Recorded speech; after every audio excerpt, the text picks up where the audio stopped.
Today's December 28th. The Bucks have agreed to terms with Ryan O'Hearn on a multi-year deal. Okamoto rumors heating up. Let's talk about all of it. You're listening to the Bridge to Buctober podcast. Let's go.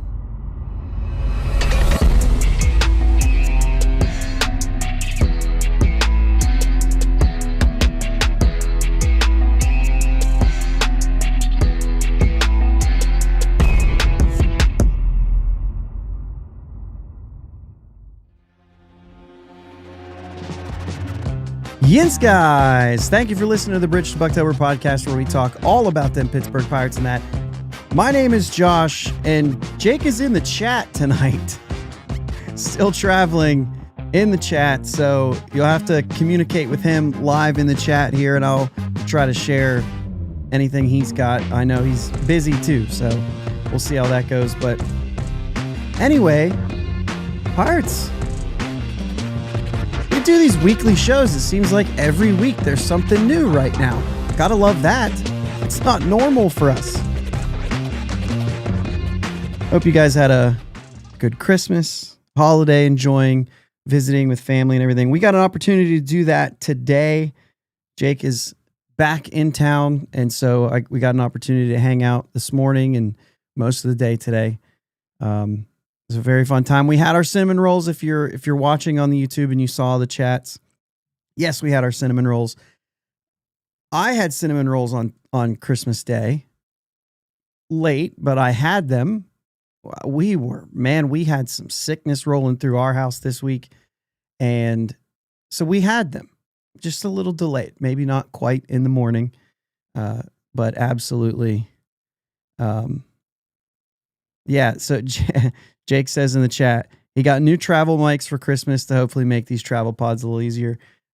Doesn't quite have them hooked up, I don't believe. So wasn't able to make it happen today. We'll get there. He's coming. He's actually, so I was back home. He was back home. I came home today. We're here to do this. He's coming to visit me. We'll get him set up. He's coming to visit here this week. So be a good time. Greg says, suffering from a nasty cold. Dude, me too. It was brutal. I still can't figure out why I can't get rid of this heartburn ever since then. So still trying to deal with that. He says, turning into bronchitis. Ain't nobody got time for that.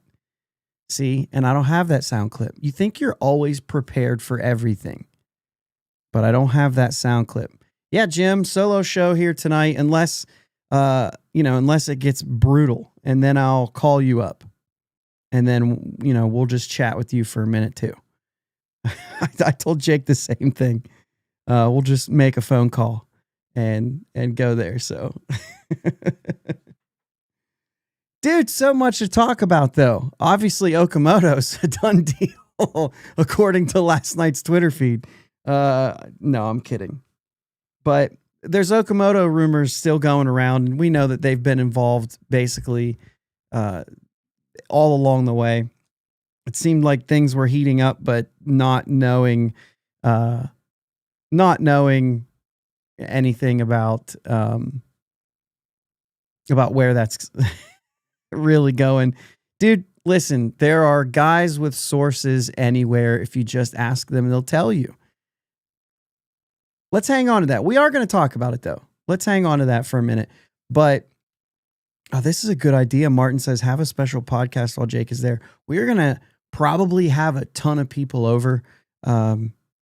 Jake's friends with a lot of the guys around my area, plays a lot of softball with us, with all of our guys. So we're going to hang out. So I don't know if that's in the cards or not, unless nobody shows up. And then maybe we'll be like, dude, we're bored. Let's do something. But that'll be a last minute thing. We'll see. Let's start with Ryan O'Hearn. Obviously a fantastic signing, in my opinion. When you look around, you see all of these moves that the Pirates are making. And with each one, it grows increasingly positive from the fan base and from what you're reading and hearing and all of that stuff. And this was I just didn't hear anybody saying this is dumb. Everybody was excited about it, and with good reason. O'Hearn's a good hitter. a very good player. I mean, this is when you talk about lengthening a lineup, like when you look at O'Hearn's numbers, if you just sit back and you say, okay, I've never seen him play. I've never heard of him. I don't know any of the other moves we've made. Tell me some stats. And I say, oh, lefty power bat, hits for good average, whatever. And you're going to say, really? Is this a thing? Well, he hit 17 home runs and he had 281. Okay, so hits for average, yes. 17 home runs doesn't feel like a ton, but like power's more than just home runs. And it's been seems to be getting better every year. The strike, a lot of the numbers are good. 281, 366, 437 with 803 OPS. That's a 125 OPS plus. 17 homers, 22 doubles, and he did that with a 20% strikeout rate. And if you just look at his time in Baltimore before the trade, he was striking out at a 17% clip. I think last year, for the full season with Baltimore, it was like 15%, something like that. I've got a different page up now, but I think it was like 14 or 15% strikeout rate with Baltimore. So you can understand like moving over with San Diego, maybe a little bit pressing. Anytime you see a guy and his numbers kind of dip after a trade, you just want to see more. And so I think there could be something there. I don't know what all ties into that. But one of the most fascinating things I saw was the platoon splits last year. Ryan O'Hearn for most of his career, and we can talk, actually, we probably will rabbit trail right here.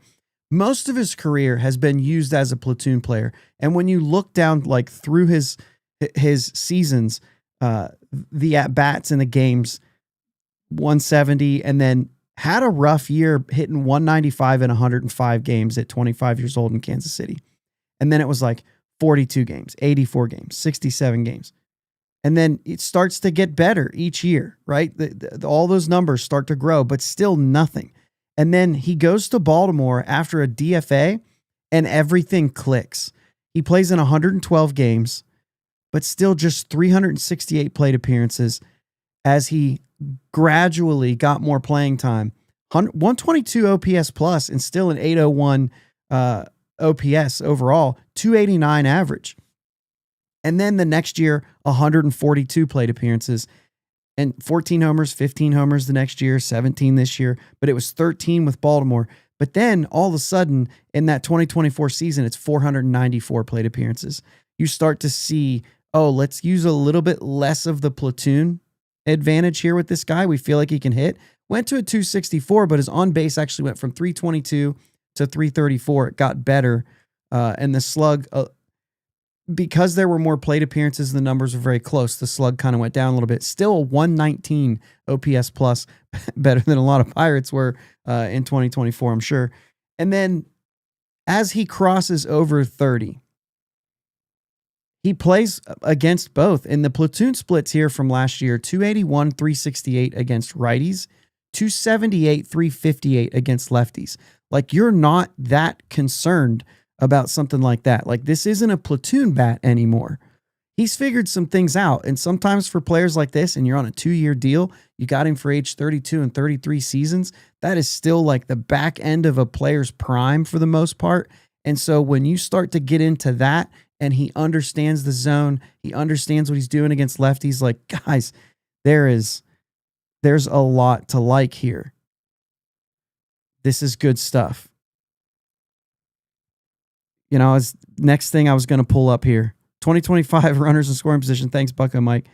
292 for O'Hearn. We've seen all of these. Mangum, 351. I forget what Lau's was, but it was really good. These guys are all hitting with runners in scoring position. One of the biggest problems that the Pirates had last year, inching their way or leaping their way, when you think of this offense, towards league average offense or better. I mean, we could talk about possibly more. So, man, I just think that this signing it now, we're just talking hitting. We're just talking offense. You start to turn and you start to look at, okay, well, what's he play?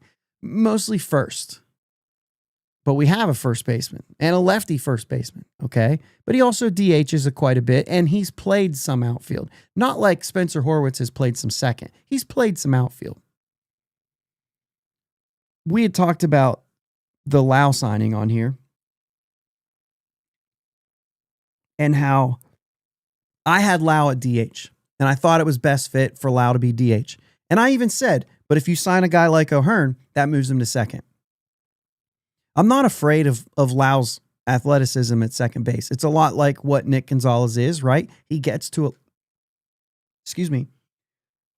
a lot of balls. And sometimes, he kicks them. I think the defensive metrics were a little bit off recently, more than they have been. If you're going from Nick Gonzalez's defense last year to Brandon Lau's this year, I think you're mostly staying put defensively. I think Nick Gonzalez is better than that. So, I think that he has the potential to be better than that, which is why I was saying leave him until you make a better move offensively. This is the better move offensively. This is the move that makes a lot of sense for this lineup. You still can involve Nick Gonzalez.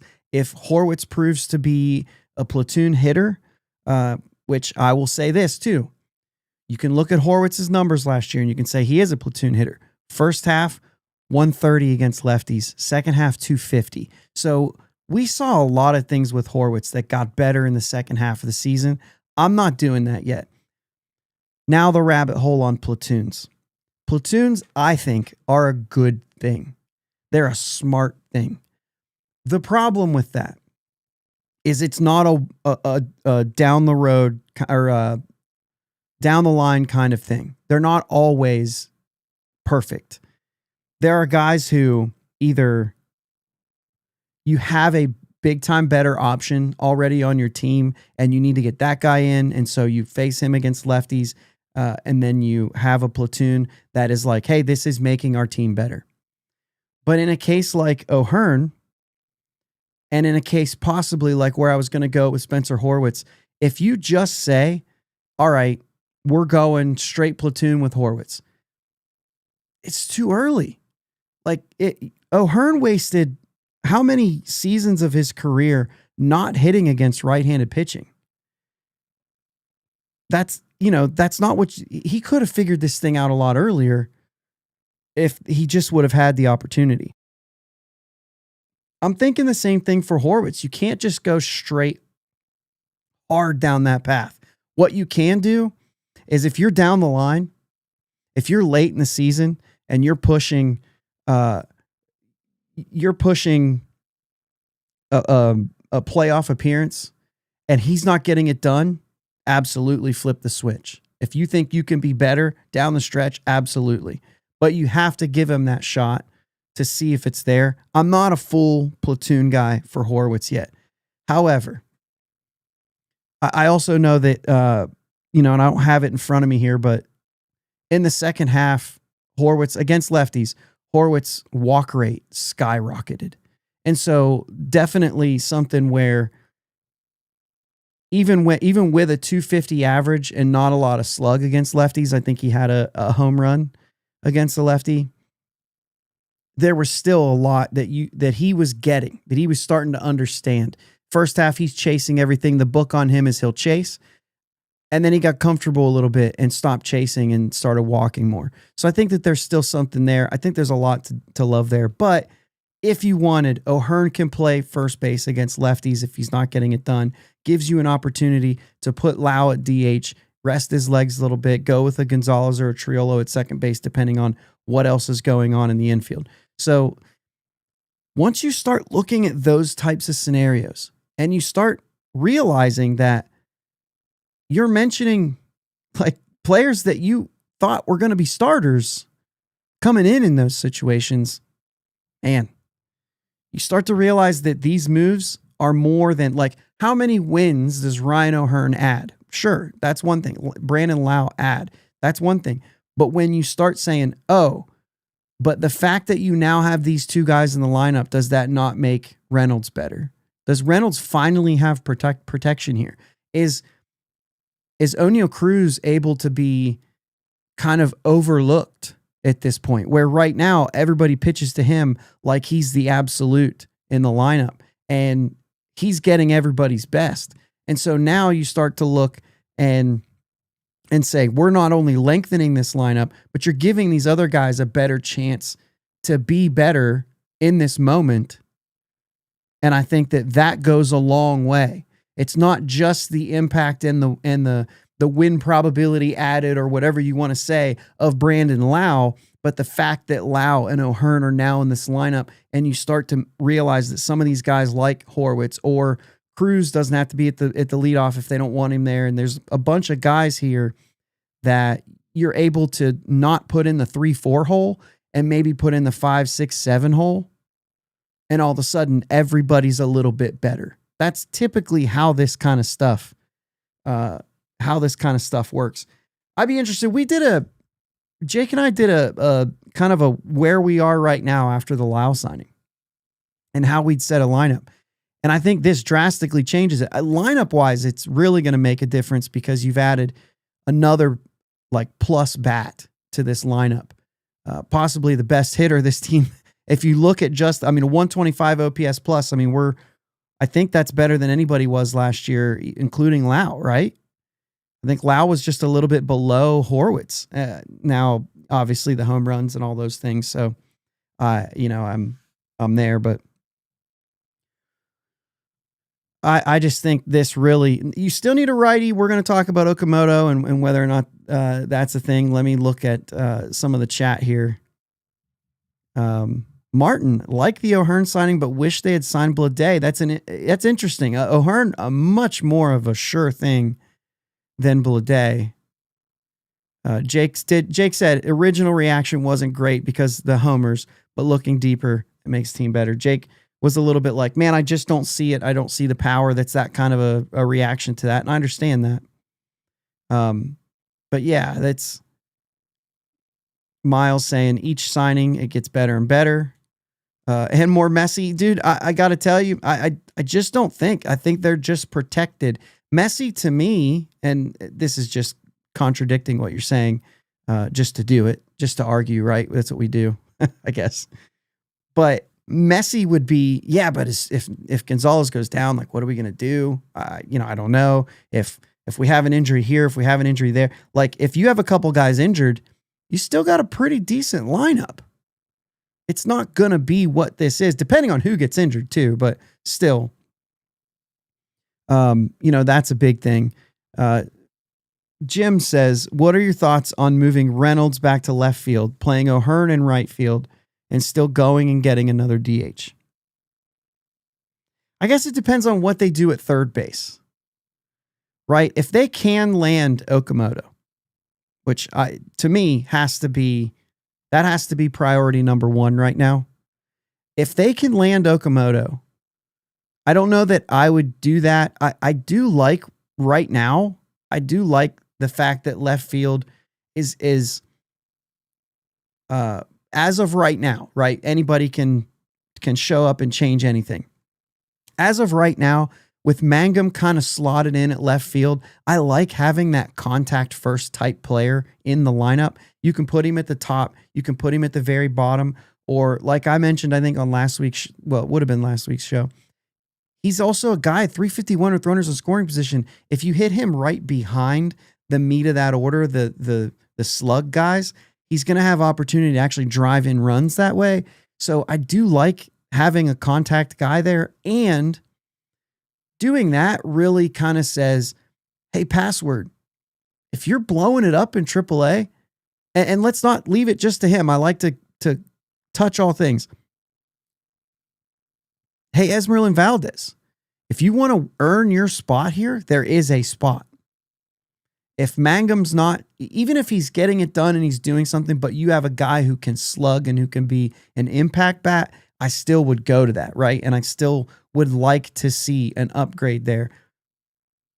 And I know I've been pretty bullish on this, and I'm not saying I'm starting Password in AAA guarantee. He has an opportunity. Everybody has an opportunity. And I think the Pirates of all teams have kind of shown that. Obviously they've started guys day one. They're not afraid to do that. They don't care about They certainly don't care about Super 2 as much as it's talked about. The control piece they do, right? But the Super 2, they don't. But I don't know. I think that's what it looks like. Jake is echoing the same thing. He likes Mangum in left, Reynolds in right, O'Hearn at DH. I'm even okay with, O'Hearn taking some reps in right field. I'm okay with that. He's not played left field a whole lot. But in this case, Reynolds would be going there. He could. I don't know. I'm okay with any of it. I think if Mangum's not hitting in AAA and that's your option, you could do it. They'll get another DH, by the way. I am still assuming that Kutch signs. Until he doesn't, I'm assuming that's a move that's going to happen. So they would be able to do that. Esmeralyn Valdez probably, if he's hitting, I don't know, where the defense is on him, but that's maybe a thing too. I wouldn't say right out of the gate, but there's a lot of options. I don't know. Ron says Okamoto incoming. Could be. If he does, I'm telling you, like, if you get him, and he's probably your 4-hitter just to split up some lefties in the middle of that order. You'd love that. Guys, I hate to just be on here and be, a fan. We are fans, so it's okay that I'm a fan. But like, Pirates have the potential and have the opportunity right now to actually be a good team. Right now, I think they're like almost there. We'll continue to talk about O'Hearn and his impact and everything, but we may as well move into Okamoto just to get everything kind of out there and open, and then see where it goes. But if they can bring in Okamoto here, and obviously the teams that are rumored right now are Pirates, the Angels, and the Padres are the hot teams right now. That's 2 West Coast teams that they have to compete against. The Pirates are going to have to pony up if they want to make this happen. If you haven't watched Kazuma Okamoto highlights yet, go watch some highlights and then see if you maybe feel the pressure, or don't, just in case they don't get him, and then you don't have to be mad, because I think that it's an exciting thing to think about, putting him on this team, putting him in this lineup, getting that right-hander. And you could say, like, would it be the same if they got Eugenio Suarez? Yeah, I think so. I like the potential of Okamoto long-term and as a baseline. And for Gino, I really want him on a 1-year deal, and then I want to try again. And I don't think he's going to do that unless there's nobody interested, and that's not going to happen. People are going to be interested for the potential of let's just say 30 homers. I'm not going to sit here and say 49. But just to say, like, who gives you a better chance at 30 homers? Suarez probably does. But I think Okamoto does more things than that. Plus, it's a longer-term commitment, assuming they go 4 years, option 5 years, something like that. So, I don't know. Miles says, Mangum traded to Houston for Paredes after the Okamoto dream phase away. I got to be honest, guys. I'm all the way out on Paredes. The only thing you could say is he's so dead pull that maybe he gets it all the way down the left field line. But like, I just don't think that he's like what he's done since he's gone to Houston. I don't think he does in Chicago. I just don't think it happens. I just don't know, man. He's such a pull hitter for a right-hander to be such a pull hitter. I'm just not sure he is enough to hold down the 4-hole. And I feel like if you're probably not getting Mangum for Paredes straight up for sure. Martin says if Mangum makes the team, he has to play center field. He's not even giving him an option. He will play left field. Mangum spends most of his time in the corners anyway. Dude, we really need Cruz to hit. We got to not mess with him defensively. We need him to hit. Greg says if he's Donnie, Cruz is batting sixth. I somewhat agree. I think 5 is the perfect spot. He needs to be in the mix there. He needs to be there. I think if you have him hitting 5, you can still protect behind him, and you can do a lot of good things. I want him to still feel like he's a dude, and I think 5th is somewhere between protection and still meat of the order. Yeah, Jake echoing, by the way, the Cruz thing. You aren't moving Cruz unless he forces your hand. He's now had another offseason to work on his defense. We have to see it. Yeah, I mean, and really, we've seen it mess with the offense. I just can't do it. I need the offense first. I think the defense will continue to get better. He got years and years and years at shortstop before he moved. He's got all the tools for the outfield. He just needs to see more time, I think. I'm not sure he's ever going to be great, but I don't know. There's enough there to like.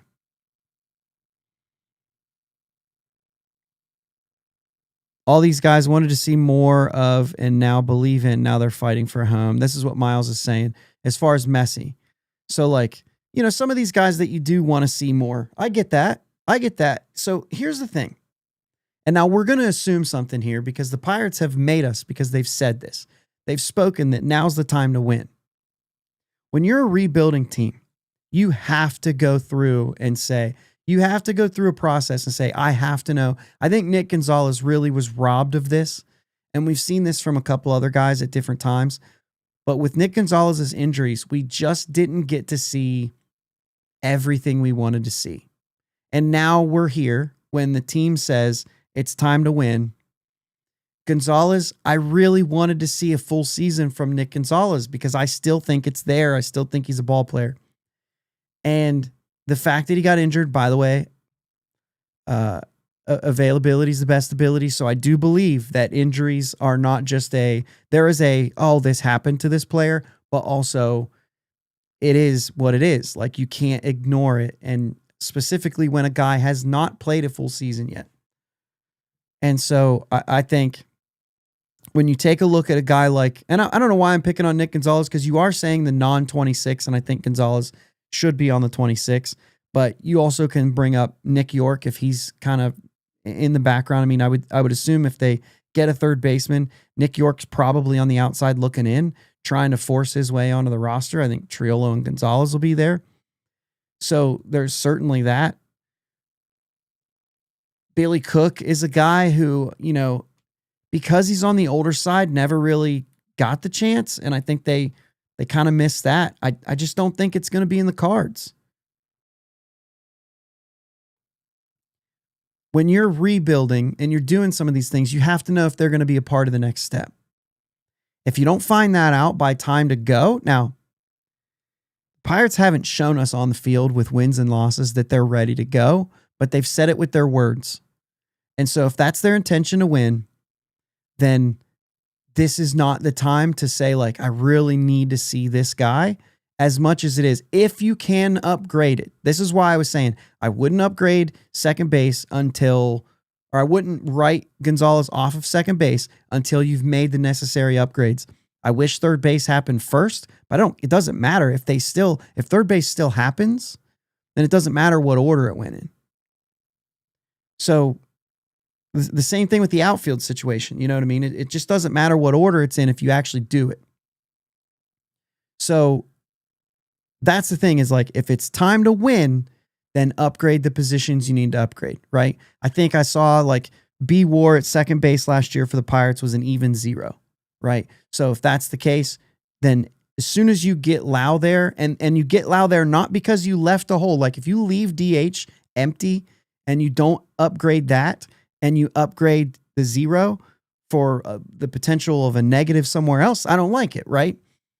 But in this case, you did. You upgraded your DH spot. You've upgraded your second base spot now. You've upgraded a piece in the outfield, which was really, like, left field was really bad.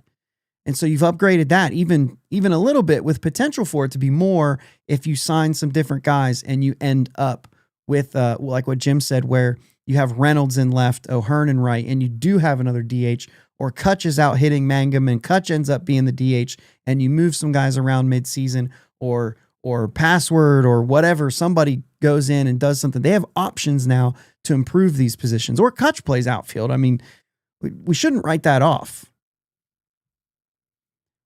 But the idea is that, like, when they say it's time to win, it's time to win. And as much as there are guys I'd like to see, I'm okay if I don't, if it means I'm putting a better product on the field and winning more games. And essentially, because of the offense, that's what you do here. You're not really affecting the defense a whole lot, because you got Nick Gonzalez, Brandon Lau. Gonzalez, I believe Gonzalez is a little bit better, but it doesn't show up on paper yet, right? A little bit with outs above average recently, but if you go back enough years, Lau looks pretty good there. So I don't know. That's kind of the way I see it. There are guys I do want to see. Fighting for a home is a good thing too. It pushes guys to be better. So I think that's a big thing. Martin thinks they'll trade Cruz after next year. And Manuel Valdez is going to rake in Indy this year. We're going to keep. So what do you think will happen with Gonzalez? Cheryl says, I think that's it, right? I think it's he's a reserve. He's still a part of this. I mean, Brandon Lau's here for 1 year. If they don't extend him, he's here for 1 year. If Gonzalez is there and he sticks around and he plays hard and he knows he's got to get better, he could come back into that second base position if they still have him. If you don't upgrade in another way and he becomes that upgrade, then it absolutely could come back around to him, or to Nick York, or to Jared Triolo, whatever it is. But Martin would be very surprised if the Pirates get Okamoto. I actually won't. I believe they're trying hard. I think they're, from whatever you're reading and whoever you're reading, I do believe, because they've been in it the longest, that they're being aggressive. And I think that here's a question I have for you, and I'm going to catch up on some of this, but let me catch up on it right after I ask this question. Maybe I'll get answers by the time I get down to the bottom. But if the Pirates don't get Okamoto at third, or Suarez, right? Let's just go with those two guys and then go from there. If they don't get one of those two guys, I guess I should say, we know they're not getting Bregman. We know they're not getting Bichette. So, and let's just say trades are pretty much off the table at this point, unless they're trading really young, high ceiling prospects. If they don't get Okamoto or Suarez, was O'Hearn, Lau, the aggressiveness, getting rid of Burrows, all these things, was it too much and maybe not worth it? And the reason I'm going to ask that is because if they only get like somewhat better, I'm excited about the moves that they've made, but I think the thing that makes me the most excited is the fact that they're pushing. And I think if you push some of the way and not all the way, it kind of breaks down a little bit.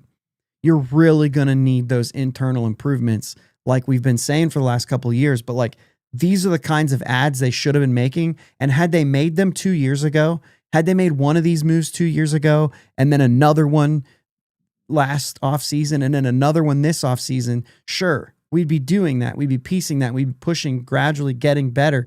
At this point, you've got to make up for 2 lost off seasons, in my opinion. Does it make all of this kind of like, you spent more money to maybe just make a step? They need to be pushing for a postseason spot right now, right? Greg says if they sign Okamoto, they'll rebuild that bridge to Buctober. I see it. Houston's the best fit for I think you're saying Paredes. Sorry. As I'm going through this, I'm realizing some of these are. Martin says if they don't get Okamoto, they trade with the Mets for a third baseman. Unless the Mets are looking for low-level minor leaguers, I think the trades are just about done. I think they're just about done. I don't know. Vince says, wait, why not Cruz DH? I eventually can see that. The problem, I think, with Cruz at DH, and I'm not going to use any of my opinions in this, right? But it does seem like some of the verbiage that were used years ago, whenever Cruz was coming up, and it was like, I don't think he's going to get this done at short. Maybe we should move him before we get him up to the majors. And I think some of the words and some of the sentences that were used were things like, as he's developing as a player, we want to keep him engaged in the game. We want to keep him focused on the things that that can make him a special player. And I think those things were basically offensive. And so they didn't want to mess with shortstop and moving a position and then taking a step back offensively. Some of that could be that.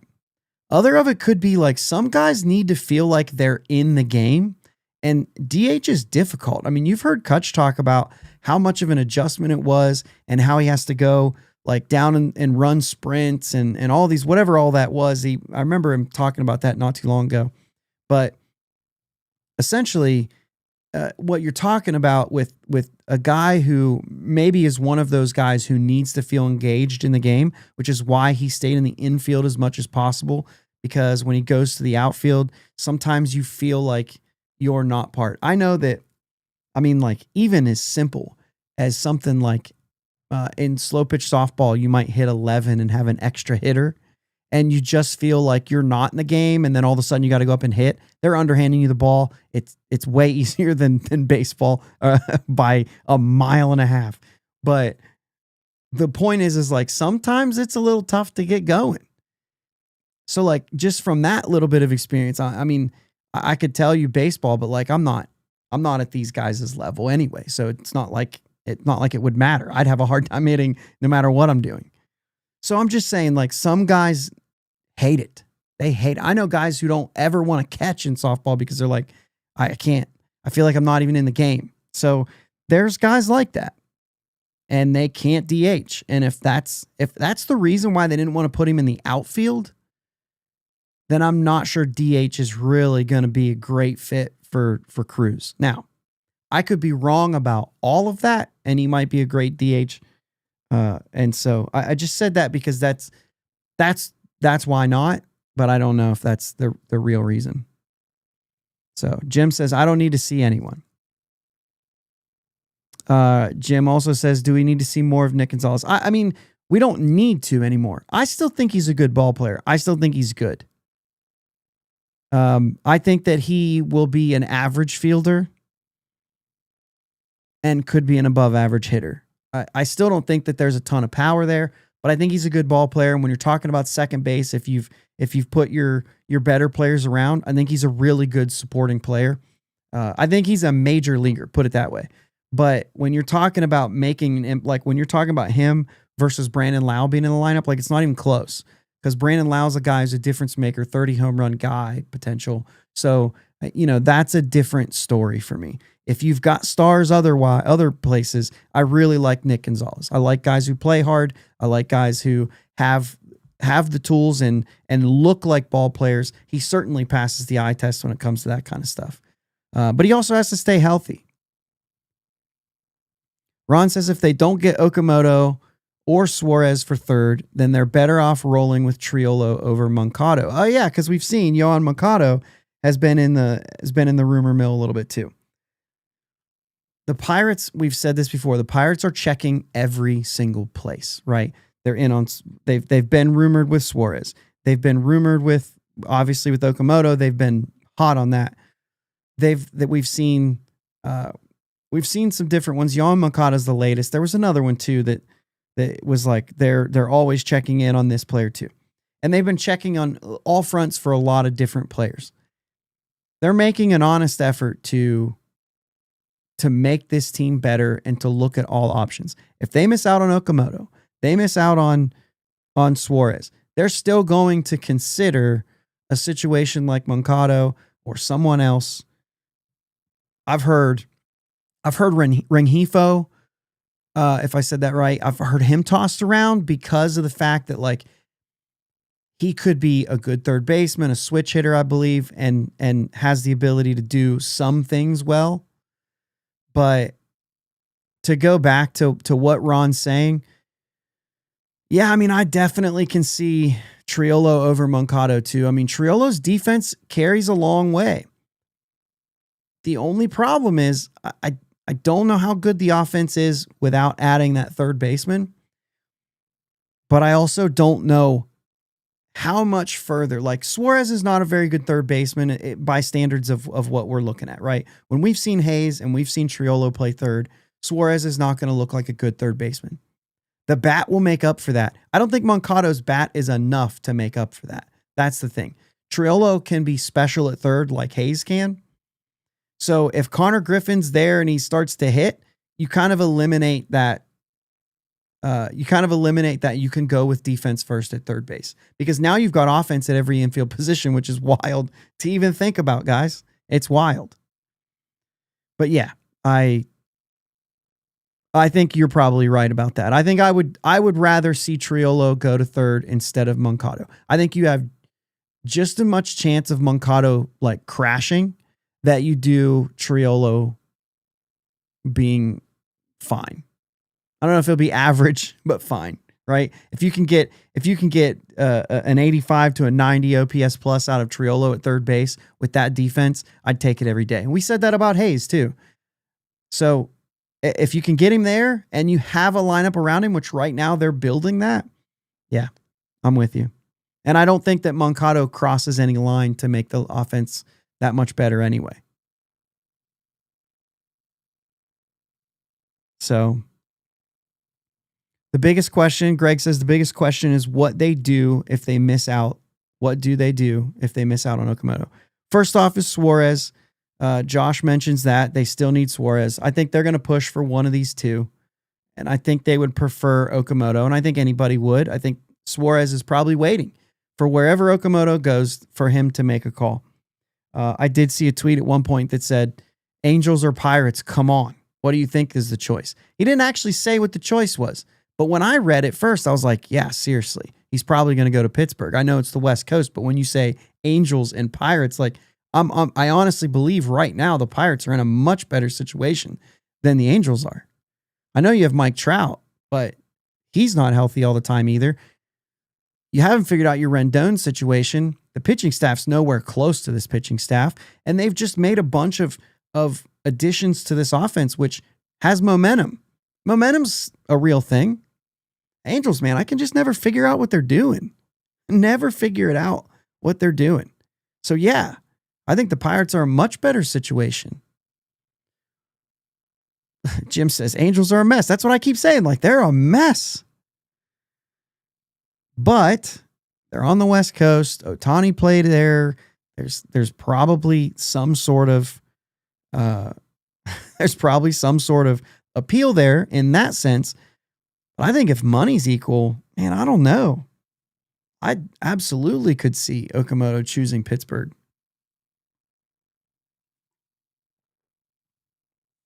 Jake says Angels are lost.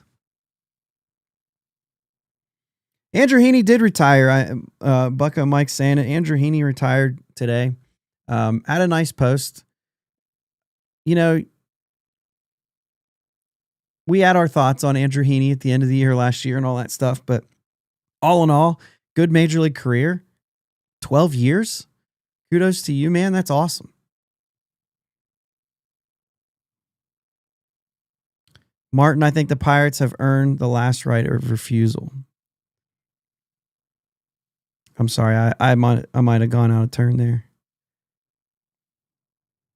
I don't see what Martin said before that. See, I always share one that I don't know, but yeah, Martin says, I hope I'm going to be surprised and they get Okamoto. Yeah, I mean, I really do think that they're serious about it and they're pushing.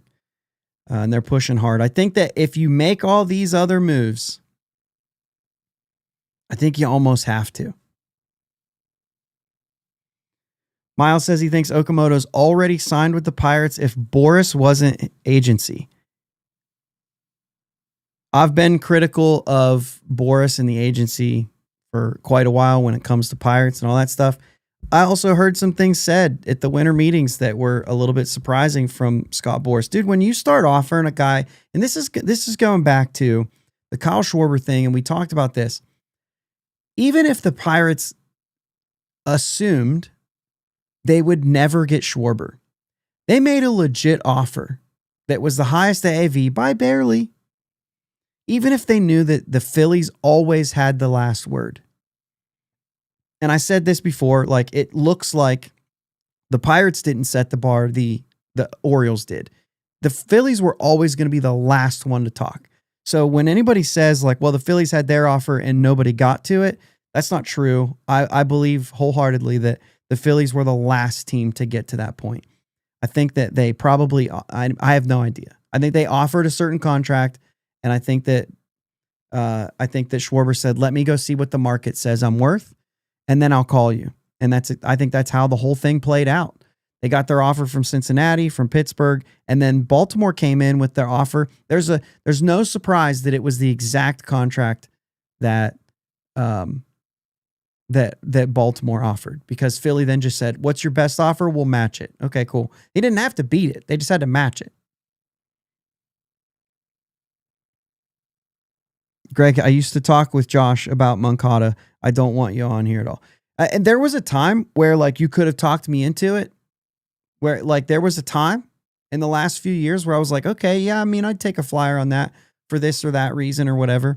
Not in the last, basically since the Hayes trade at the end of last year. There was a time where I thought I could see something like that happening. That was before I realized any of this stuff was even in play.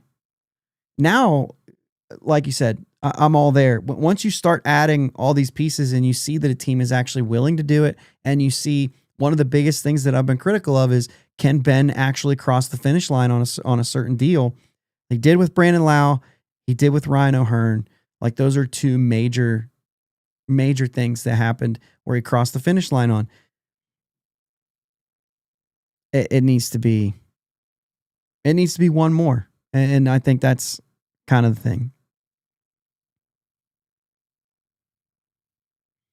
Josh says, Nutting should have allowed this years ago. I'll read the whole thing, but he only cares about himself and not the fans or team. So, we don't talk about this a whole lot on here. So I'll just say it once and we'll move on. I think that he does care about the fans. I think he does care about the team. And I don't think that he only cares about himself. I only think those things. I don't know those things. I think those things. But I also think that he just doesn't know what it takes to get it done. I think it's just a clueless situation where he does care. He does want the team to win. I don't think it's total disregard, and I don't think it's all intentional. I don't give him enough credit for it to be intentional. I guess I'll say that. And then I'll say again, I don't know him. I don't know any of these things to be true or false. That's just what I think. We're all allowed to get to our own conclusions. However, Nutting should have allowed this years ago is dead on. This should have been 2 years ago when the Pirates were increasing in wins every year. They should have pushed 2 years ago before the 2024 season. And that should have been a stepping stone year with a playoff appearance in 25. Why they waited this far, beyond me. But at this point in time, he's allowing some money to be spent, and I'm grateful for that. Not that I'm throwing kudos out, because you're 100% right. It should have been done 2 years ago. Jake says that mom and dad just brought up a 1919 root beer from the basement. So good. See, look, we got the 1919 out, even though he's not on here. Love it. Bucko Mike says he'd rather have Uncle Jake play third over Moncada or construction cone. Bucko Mike, you've always got something. You've always got a way to just twist something in there. All right, so guys, if Okamoto does sign, or Suarez, let's just put a blanket one of those two guys in the 4-hole. This is a good team. Is this a division team, or are we still looking at a wild card team? Because right now, I think you have a shot. If Reynolds bounces back, if Cruz bounces back, and this is one thing that those are the types of players that people aren't going to look at and say, these guys are good additions, but they still aren't great yet. They still don't have a full lineup. I think that we are counting on Brian Reynolds anyway to bounce back. We are counting on Cruz to finally break out. I think there's a lot there. We've seen glimpses of it.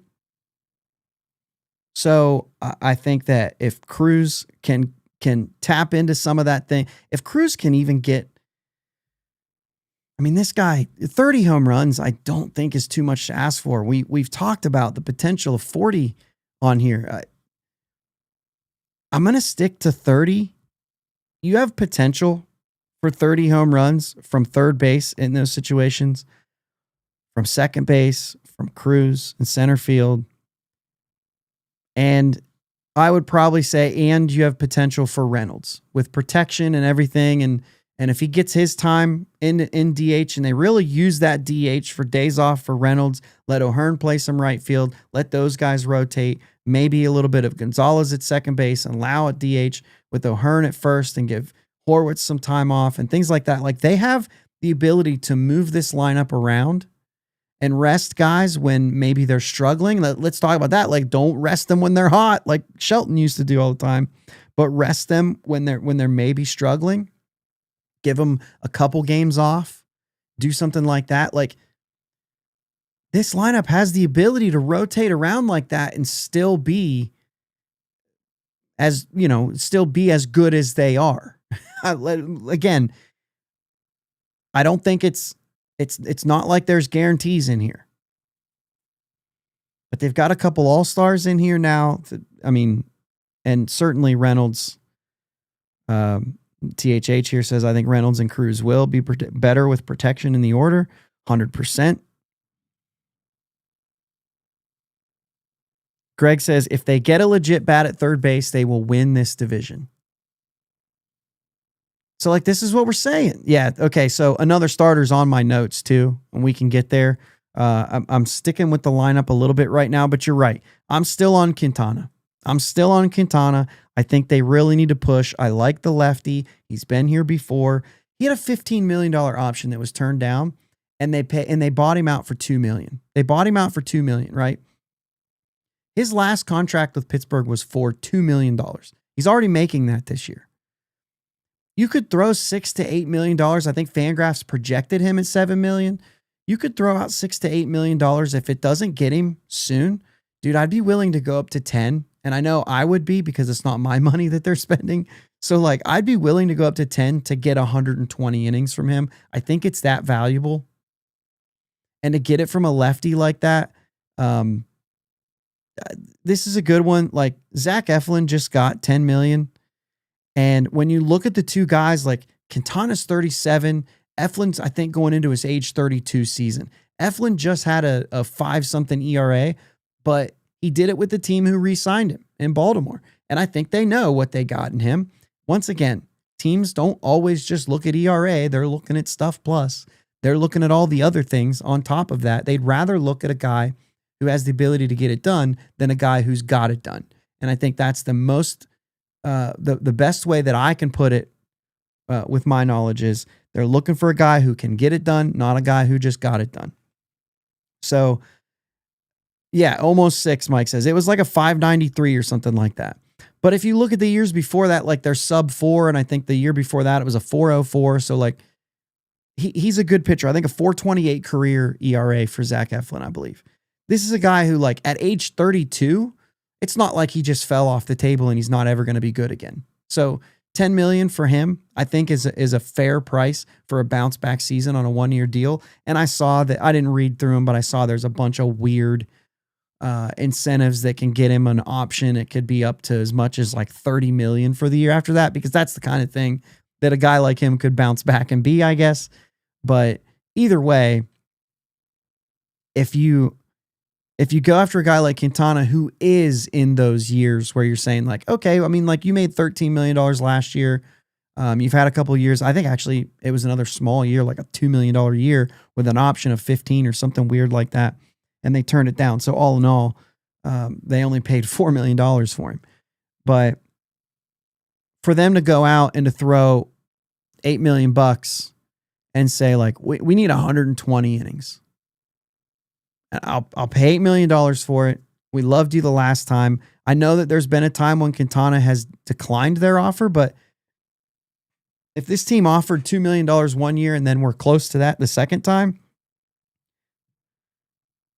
without a team that, like I said, this team has momentum right now. This is this is becoming a place that you could desire to be in. I think if they can get a starter like that and get me 120 innings out of him, whether you trade him at that point or whether he moves to like a long relief or helps out with those piggyback situations to limit innings so that you have these guys available when it gets time for postseason or whatever it is, however that works. I think if you can get a guy like Quintana, man, I really like this rotation. I just don't think 7 players with 5 of them being young players and not having thrown 100 innings in the major leagues yet is, I like the players. I just don't like the depth. I need a guy like that. Bucko Mike says Q might want 2 years, 22 million. Man, I mean, you look at the predictions. He's 37 years old. Sure, you might want 2. I don't think he's getting 2. 22 million is going to be way too steep for a 37 and 38-year-old. I don't think that's what it takes. I think maybe if it's more and then a little bit less, like if you go 11 and then you go 8 or something, I just don't see you needing to go that far in a contract with him. Player option or club option for a second year, maybe, just like he just had 1 year and then a player option for a second year. I don't think a 37-year-old with, in Quintana, and I know he's had like 4 straight seasons of an under 4 ERA too. So, that it's certainly there, but Martin says, would you try Montgomery as a starter or let Barco start if you can't get another left-handed starter? I'm not going to be bent out of shape on making sure I have a left-handed starter. I'm not going to be bent out of shape on that. I want the best 5 pitchers I can have, and I want to be smart about it. But Montgomery, I think the control problems are far too great to say that he's going to beat out even Majinski for a spot, who's been trying to be a starter. Barco, Majinski, I think when you start to look at those guys, I just don't want those guys being an option for the whole year. Majinski will be an option as a starter now that you've gotten rid of Oviedo and Burrows. I just don't know how you get through the season without considering Majinski as a starter right now. Now, if you add 2 starters to this, and I'm not sure how you're doing that, but yeah. But I would think, for me, it's a 1-year deal on Quintana. That's what I'm offering. And I start with maybe 7 or 8 million. And if I have to go to 10, I absolutely will go to 10. I don't know that I go clear to 13, which if you think about it, he was going to make 15 this year, 2 million buyout. So 13 gets him back to that 15. If you get Okamoto at 3rd,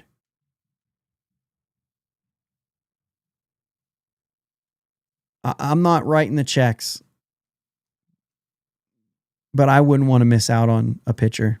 If you do get a 3rd baseman, one of those 2, I really wouldn't want to miss out on a pitcher. I would hate for you to spend all that money and then have something like just miss. You know what I mean? Just miss the mark on the whole thing. Like, you got to put a bow on this thing, and you've traded 2 of your pitchers that were going to give you over 100 innings this year. You know what I mean? I think you got to get some innings back, and then you're counting on some other guys. So, I don't know. Martin says they should handcuff Cruz to Mangum to teach Cruz how to hustle. Yeah, I mean, Mangum's also a little bit reckless. I'd rather not Cruz be reckless, but yeah, I get that. I think Mangum's actually important for Connor Griffin. If Griffin comes up at 19 years old right out of the gate and has a familiar face there, I think that's actually important to have him on the team for even that relationship. I think that would be really cool. If you don't know, they both went to Jackson Prep High School. They work out together in the off season, or at least at the same place in the off season. But yeah, I mean, I think that actually would be there. Miles just said, as much as he wanted to see a steady lineup, the roster's shaping up to be really decent with mixing it up. Yeah, I mean, I get that, but like, listen, this is the way a lot of things are done right now, and it's kind of hard to argue with when you're looking at a lineup like this. Like, if you have nails starters and then maybe like less than depth, you kind of suffer when you take them out. This team's starting to build something that is pretty solid through 26. I hope. That's going to depend on Henry Davis, right? If they're solid through 26. I think Flores is on the outside looking in right now, but I think you could legitimately see, a catcher and then Triolo and Gonzalez and Kutch as your to fill out your 13, and that's it. With O'Hearn being able to play some outfield, Triolo even being able to play some outfield, Lau in a pinch can play a corner outfield spot. That's happened before. There's options there. And obviously Kutch can play outfield. So there's enough there that I think that would cover. That would be if that was your roster. And now, granted, that's assuming Connor Griffin's on the roster. If Connor Griffin's not on the roster, you add one more to that mix. So, yeah. All right, let's wrap this up. Let's see what we got here. Glad they're going for it when the Pirates have the best pitcher on the planet. If not now, when? That's not only a good statement, but a good record by Incubus. If not now, when? I think it's what it's called. We talked about that. Far too removed. Yep. Tyler Anderson reunion, plan B. I actually wouldn't hate that. I think it would. I like Quintana a lot better than Tyler Anderson. So, I mean, I don't care. Money, obviously, it's not my money. So that doesn't matter to me. But yeah, I think plan B wouldn't be bad, Tyler Anderson. If I'm going that route, I would go those two guys. After that, I think I don't care if it's a lefty anymore. I just want 120 innings. I don't care who it is. Miles says, if you get Okamoto, then go for Ranger Suarez. Jake says, I'm not sure we quite have that much money to spend. But Jake has been on the Ranger Suarez train a couple times here on this show even. And I just don't think that you're quite there. I could see Ranger Suarez being an option if you didn't go after anybody else, but I think a day-to-day lineup guy helps this team more. So Greg says, I'm banking on Henry hitting much better in 26. And I guess this is how we'll wrap it up. Because we've seen a lot of, okay, they've upgraded second base at this point. I think it's safe to say that's a done deal. They've upgraded it. They've upgraded left field. Wasn't hard to do, but they did it, right? They didn't do it with Jack Sawinski. They have a guy out there who's capable of being an everyday player with two guys in the wings and the minors who are capable of coming up in Justinson Garcia and Esmeralyn Valdez, who was not, they didn't get him, but going out and getting the password was a big move because you did get potential to push into that role. I still believe that Kutch gets re-signed, which is why I believe that Sawinski won't be on this roster come opening day. I think he'll be in AAA because we talked about that before. But I don't think that that's there.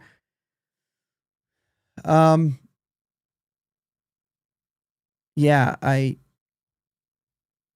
we've seen other people talk about catcher and how it needs upgraded, and I'm not done with Henry yet.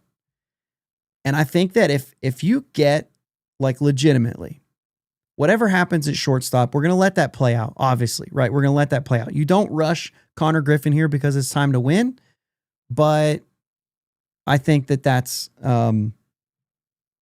I think we're just kind of saying at some point in 26, I expect Connor Griffin will come up. I think he's that good. Whether that's opening day or not, that's not what I'm bent out of shape on. I'm looking at maybe bulk of the season type stuff. So if there's another placeholder, if that's Triolo, but if you have third base drastically updated, if you have or upgraded second base, left field, which automatically in DH because of O'Hearn, and automatically that to me means you upgrade right field and center field, which they were going to bounce back anyway, in my opinion. But with protection, they should be better hitters. So you've done so much with your offense there that I'm willing, and I'm going to say C, but I'm willing to wait for Henry for one more season because the defense is really good. And I believe that like you just don't lose it all of a sudden. Last offseason, he drastically made his defense better. I have every reason to believe that this offseason, he'll drastically improve his offense.